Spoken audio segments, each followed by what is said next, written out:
Adela Kondakqiu, bashkëpunëtore e drejtësisë në dosjen e SPAK-u ndaj kryebashkiakut të arrestuar të Tiranës Erion Veliaj, kërkoi pafajësi në përfundim të mbrojtjes së saj, duke kundërshtuar kërkesën e prokurorisë së posaçme për shpalljen fajtore.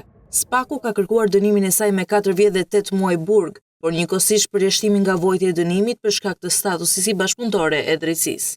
Nuk kam bërë asgjë, nuk kam pasur pjesëmarrje dhe kam zbatuar urdhra dhe nuk kam përfituar asgjë, deklaroi Kondakqiu gjatë seancës. Prokuroria e posaçme bëri të ditur se ajo u ka qendruar deklarimeve të dhëna më herët, por theksoi se qendrimet e saj mbetën pretendime që duhen të vlerësohen nga gjykata.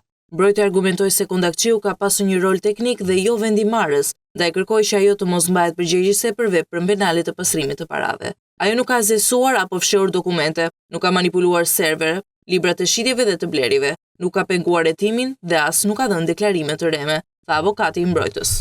Në seancën e kësaj të hëne u paraqit vetëm mbrojtja e Kondakqiut, ndërsa të pandeurit e tjerë kërkuan kohë shtesë për përgatitjen e konkluzioneve përfundimtare. Seanca e radhës u saktua më 23 korrik, kur pritet të vijojnë parashtrimet e avokatëve të personave të tjerë të përfshirë në dosjen e ndarë, të cilët kanë pranuar të gjykohen me procedurë të shkurtuar. Ndërkohë, kryebashkiaku i arrestuar i Tiranës, Erion Veliaj, bashortja e tij dhe disa të bashkëpandehur të tjerë po gjykohen me procedurë të zakonshme.